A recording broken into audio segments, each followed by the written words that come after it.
Hoy en día se habla mucho, todos lo sabemos, de adoctrinamiento. Y hay mucho para discutir alrededor de la presunción del adoctrinamiento, que es una noción también muy grave, empleada para definir lo que se supone que pasa en nuestras aulas. Porque para que exista adoctrinamiento, para que funcione adoctrinamiento, hacen falta por lo menos dos elementos. Uno, la palabra autoritaria del docente, o que el docente asuma una palabra autoritaria. Por autoritaria entiendo de sentidos cerrados y unidireccional. Yo no conozco docentes que hoy en la Argentina, no conozco, habrá quizás, de ninguna manera es lo dominante.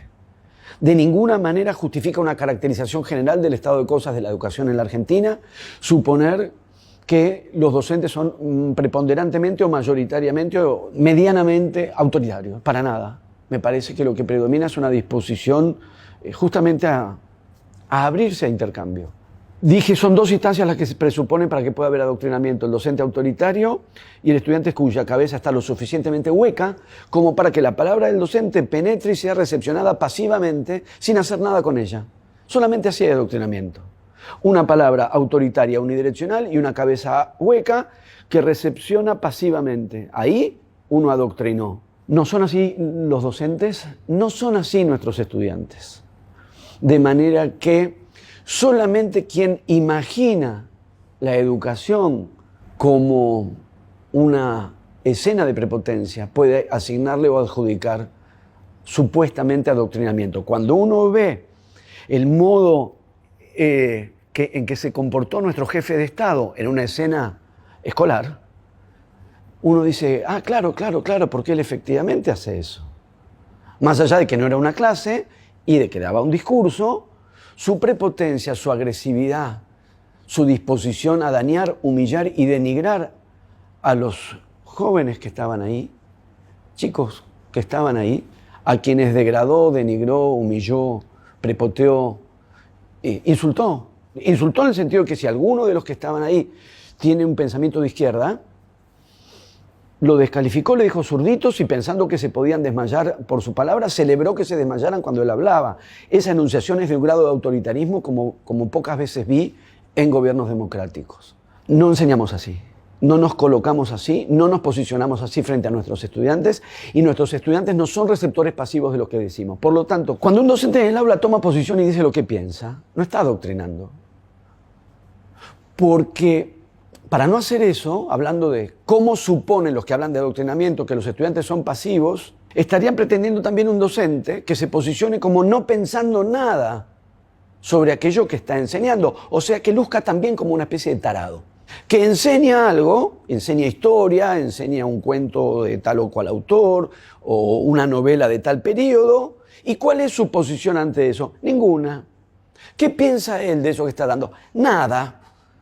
Entonces es como un deprimente imaginario escolar de una neutralidad idiota, donde el que habla no piensa, el que escucha tampoco. Por suerte no funciona así, como por suerte no funciona así, porque ni somos así los docentes, ni son así los estudiantes. Los docentes tomamos posición, expresamos lo que elaboramos, nuestra propia elaboración de lo que estamos enseñando, y eso de ningún modo va a imponerse como palabra autoritaria en la medida en que uno no exige que el estudiante lo reproduzca pasivamente. Uno expone una posición, entre otras posibles. Los estudiantes devuelven sus lecturas, su perspectiva o su mirada de lo que uno mismo le está diciendo, porque no son receptores pasivos de lo que el docente dice. Hacen algo con eso, hacen mucho con eso. Y en eso consiste una clase, que nunca es lo que el docente se ubica al frente y habla 2 horas y eso es la clase. No es así una clase. La clase empieza con un docente que se ubica y toma la palabra y transcurre con lo que se empieza a generar por la devolución, por las preguntas, por los aportes, por lo que no se entiende, por lo que se asocia, por algo que se va generando entre todos en el espacio de la clase, aunque hay uno que es el que está enseñando y hay un grupo que está cursando, pero hay interacción, incluso hay interacción y diría diálogo con los estudiantes que no toman la palabra. Digo, para no pensar que todo tiene que ver, además, con que levanten la mano y participen, que de hecho lo hacen y mucho. La escucha es activa también. Uno como docente registra también qué pasa en las caras, en la posición de los cuerpos. No es lo mismo un estudiante así que un estudiante que se desmorona, se pierde, se va, está más en la ventana que acá. Y uno, como docente, va desarrollando la clase en función de esa escena donde hay una recepción que uno tiene que registrar. Por lo tanto, esa recepción también incide en lo que uno dice. También ahí hay una ida y vuelta, incluso si no hay una palabra, un alumno que toma la palabra. Pero además toman la palabra y dicen lo que piensan. Y piensan lo que piensan de lo que estamos viendo y lo que piensan de lo que el docente está diciendo. Si uno piensa en este campo de cuestiones en el espacio educativo en el que estamos y donde desarrollamos nuestra práctica docente, yo creo ahí no procedemos igual que en otros ámbitos. Yo no creo que haya que proceder igual que en otros ámbitos. Por ejemplo, la enunciación y los enunciados que yo mismo estoy asumiendo ahora, que me estás entrevistando, no son los que yo tendría como docente frente a un curso. Yo ahora estoy hablando como quién soy, una persona a la que vos le preguntás, yo te contesto. Mi posición acá es un yo que responde lo que piensa. Cuando la posición que uno asume es la de docente frente a un curso, no es igual la relación que uno tiene con lo que piensa, no lo pone en circulación de la misma manera, porque está en otra función, que es la de enseñar y promover el aprendizaje. Entonces, el lugar de enunciación y la forma de enunciación no son iguales. Las artes tienen un rol, yo me dedico a la literatura, pero obviamente me interesan todas. Es muy claro que las artes despliegan formas de la imaginación, de la conciencia o falta de conciencia, de la representación, de la figuración, de las utopías, de los sentidos, de los distintos órdenes de sentido, de los bordes de sinsentido de un régimen de sentido.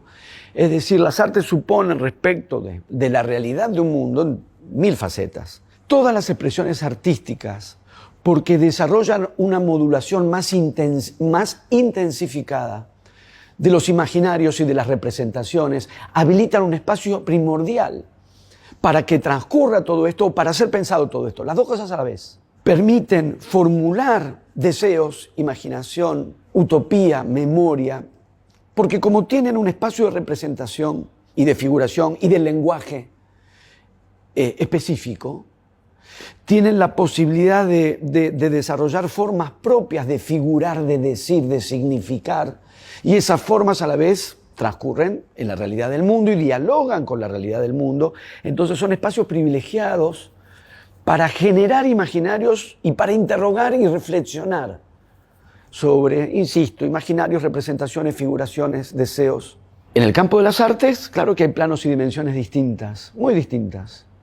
E incluyen no solo eso que tradicionalmente llamamos alta cultura, la literatura o el cine de autor. Tenemos esas zonas más que, por supuesto, centrales, pero desde hace ya mucho tiempo, por suerte, la crítica cultural, la crítica de arte, la crítica literaria se abre a expresiones y formulaciones de eso que llamaríamos cultura popular o cultura de masas, dado que también ahí hay zonas decisivas para interrogar este mismo campo de cuestiones. Quiero decir, esta indagación correspondería a lo alta literatura, música clásica, todo un poco entre comillas, pero la disposición a pensar este mismo campo de cuestiones en eso que se llama cultura de masas también es algo que pertenece al campo de reflexión de la crítica cultural, de la crítica de arte desde hace años. Estamos en una época oscurísima en la que sectores hoy por hoy con mucho poder desprecian esto que hacemos. Los desprecian fuertemente, con una combinación fatal que no es ya la ignorancia. Para los docentes la ignorancia no es un problema, es una invitación. Uno cuando da clase, trabajamos de enseñar, claro que enseñamos porque hay cosas que los estudiantes no saben. Después están las que no sabemos nosotros, por supuesto. Uno trabaja con lo que los estudiantes no saben. A mí me gusta hacer el chiste cuando aparece en las clases, decirlo, ¿entendieron esto? No, la verdad que no, bueno, me dan una alegría muy grande. Pues si ustedes lo leen y lo entienden solos, ¿yo de qué trabajo? Yo trabajo de que es difícil entender esto. Para mí también lo es. Claro que trabajamos con lo que no saben, trabajamos con lo que sí saben también. Es una premisa fuertemente autoritaria suponer que en la escena de una clase está de un lado el que sabe y del otro lado los que no saben. De un lado está el que sabe más, porque nació antes, más viejo, Porque preparó el tema antes de venir. A veces por eso, claro, uno prepara las clases, entonces uno preparó el tema antes de venir y obviamente enuncia desde un lugar de saber. Pero no enuncia desde un lugar de saber absoluto, por eso no hay adoctrinamiento, y no presupone un lugar de ignorancia absoluta, porque siempre algo saben.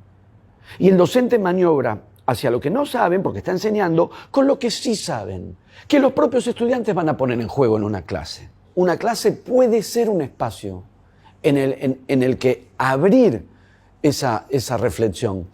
Eso no supone a alguien que toma la palabra y direcciona un sentido. Supone a alguien que abre y se abre a un campo de cuestiones, y en ese campo de cuestiones todos pensamos, todos elaboramos, todos discutimos.